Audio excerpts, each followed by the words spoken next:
Have you ever had anything bring you to the point that you wasn't sure if you could get out of this? Somehow it's not the one thing, but it's everything. It's everything you went through all the years before, and to find out that the things are never going to stop coming at you, that finally brings you to the point that you say, you know what, I'm not sure I want to get up out of the bed in the morning if all I got to face is another fight.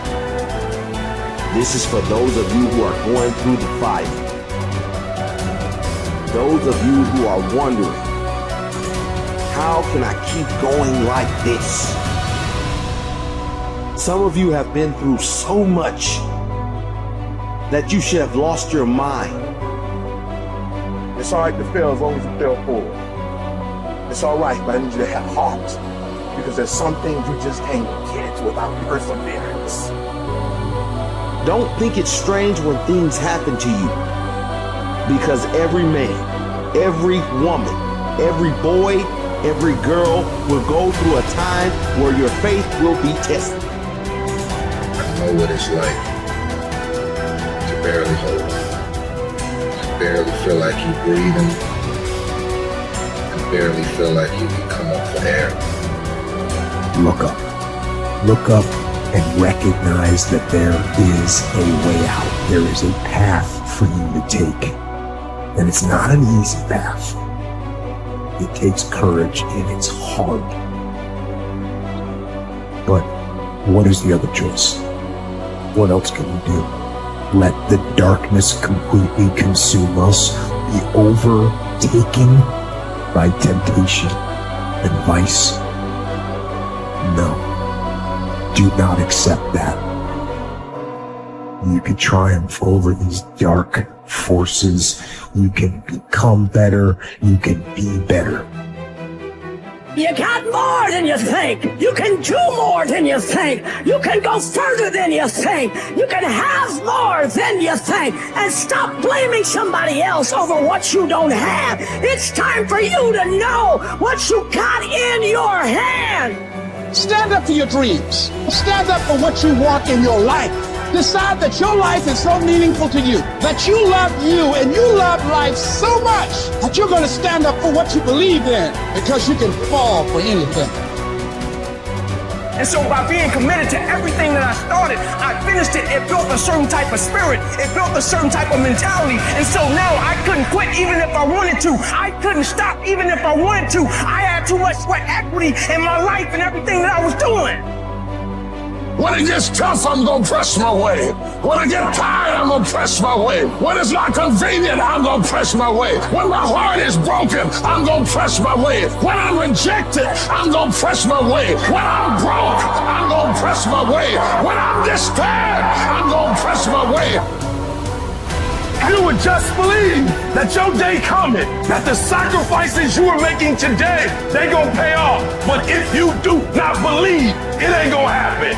So I need you to work on your faith. I need you to wake up every day and say, today ain't today, but my day coming. And I will not give up until I get to that day. I will not stop. I will not give up. I will not give in until my day comes.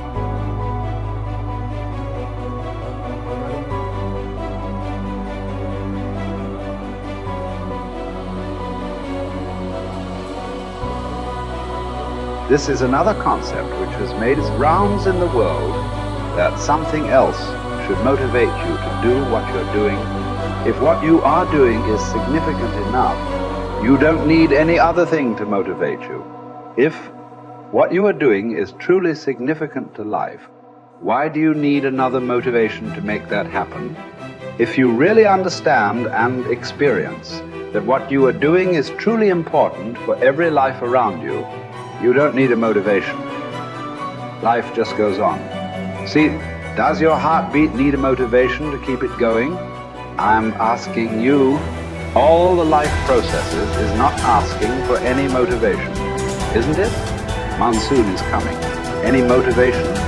No, it's coming year after year, because the natural process is going on. Simply like that.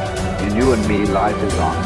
What I'm telling you is, if you are doing something which is aligned with the fundamental life process of who you are, This can find a million expressions. It need not be just spiritual teaching. It can find a million expressions that what you are doing is aligned with your fundamental life process. Then you will not need anything to motivate you. Simply, as a part of life, it will just happen. How much you do simply depends on how much time you invested on upgrading yourself. The problem with the world right now is people are always trying to upgrade their activity. If you upgrade your activity without upgrading yourself, you are bound to break up somewhere. It's like you went on a Formula One track because you want to be on a fast track, and you went with your Maruti 800. Suppose you hit the right kind of speed. All the four wheels will go in four different directions. It won't hold up. If you want to be in that kind of speed and that kind of track, you must prepare the machine. Upgradation of this one is important. If you upgrade yourself, activity will simply happen. Many people around me, many times think I'm superhuman because of the activity that I perform. This is not about being superhuman. If you explore the possibilities of being human, if you explore the possibilities of the immensity of being human, you will realize you don't have to be a superhuman. Being human itself is super. So you will not need any external drive or some other inspiration. The very process of life will do it. It turns out 95% of who we are by our midlife is a set of memorized behaviors, unconscious habits, hardwired thoughts and attitudes, conditioned emotions that are so familiar to us that it doesn't even feel like fear, or it doesn't feel like sadness. It's just who we are. It usually takes crisis or trauma or disease or diagnosis or your lowest point in your life where you're knocked to your knees.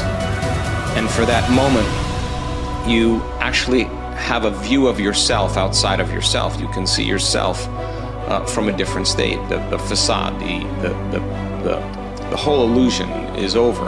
And that's when a person really begins to think about what they've been thinking about. They begin to notice how they speak or how they act.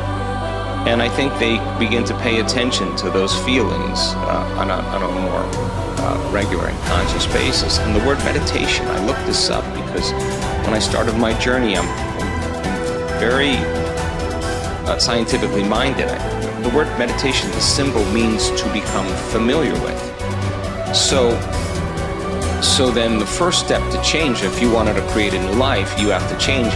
To change your personal reality, you have to change your personality. And the first step is consciousness or becoming aware. So the moment you become conscious of your unconscious thoughts, the moment you become aware of your automatic reflexive habits and your emotional reactions, the moment you can become so conscious of those unconscious states of mind and body that you don't go unconscious again, so familiar with those states. And how many times do we have to forget or go unconscious till we no longer forget or go unconscious and we stay conscious? That's lighting a match in a dark place. And most people, when they do meditation, they actually think, when those voices come up and when the chatter starts and those emotions start, they actually think that they're doing their meditation wrong. And I want them to know that they're actually doing it right, because you're coming up against those thoughts that slip by your awareness unnoticed or unchecked by many people. You all of a sudden catch how you speak. And people say, if I really want to be happy, let's think about this. I don't want to complain. I don't want to blame. I don't want to make excuses. I don't want to feel sorry for myself. I'm going to stop that. Now that's breaking a habit of being yourself. That takes a lot of energy and a lot of awareness. And our environment then, the circumstances, our environment are always available for us to think and feel equal to everything in our life, So the environment for many people, as we said earlier, controls the way they think and feel. So when they respond to their coworker, when they respond to the news, when they respond to the traffic in their life, that response causes them to return back to those unconscious programs. But sitting in a meditation and really sitting in the fire and believing that there's something on the other side of that thought, believing that there's something on the other side of some behavior or some emotion that makes us feel a certain way. That's stepping into the unknown, and it takes us disconnecting from the environment. That's what meditation is about. Playing music or hearing nothing, or closing your eyes and not eating, not smelling, not tasting, not feeling with your body. You're putting your body away and you're not letting it be the mind or the program. You're making it sit still. You're training the animal, right? And a person starts feeling emotional and they catch themselves starting to feel those emotions. Instead of letting that emotion drive certain thoughts or actions, that person settles the body down in the meditation and brings it back into the present moment, and that's a victory.